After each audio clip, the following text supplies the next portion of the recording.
Hi అండి, welcome to hi మమ్మ world. మీకోసం ఈరోజు టేస్టీ పప్పు చెక్క ఎలా చేయాలో చూపిస్తాను. నేనైతే బాండి పెట్టుకొని కిలో వేరుశనగకాయ గుళ్ళు అయితే తీసుకున్నానండి. ఈ గుళ్ళని చక్కగా మనం మీడియం ఫ్లేమ్ లో వేపుకొని కలర్ వచ్చే వరకు వేపుకుందాం. చూసారా, పొట్టు తీసి రెడీగా పెట్టుకున్నాను. ఇప్పుడు పాకం ఎలా తయారు చేసుకోవాలో చూపిస్తా. ఒక 4-5 స్పూన్ల నెయ్యి అయితే వేసుకొని దానిలో కిలో బెల్లం అయితే యాడ్ చేసుకోవాలి. యాడ్ చేసుకొని కాస్త వాటర్ వేసుకొని మనం పాకం వచ్చే వరకు వెయిట్ చేద్దాం. ఈ విధంగా బెల్లం కరుగుతూ ఉంటది కదండి. చక్కగా మరిగిన తర్వాత మనం పాకం ఎలా చూసుకోవాలో చూపిస్తాను. ఇప్పుడు ఒక ప్లేట్ లో వాటర్ తీసుకొని దాన్ని ఉండ పాకం వచ్చేలాగా చేసుకోవాలి. నేను చూపించిన విధంగా పాకం వచ్చిన తర్వాత పల్లీలని చక్కగా మూకిట్లో వేసుకొని కలుపుకొని స్టవ్ అయితే ఆఫ్ చేసేసుకుందాం. మనం ప్లేట్ కి చక్కగా నెయ్యి అయితే రాసుకొని రెడీగా పెట్టుకోవాలండి.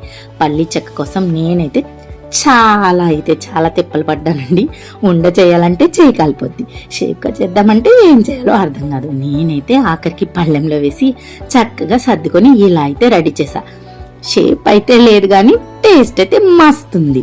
Thank you for watching. మీరు కూడా తప్పకుండా ట్రై చేస్తారు కదూ.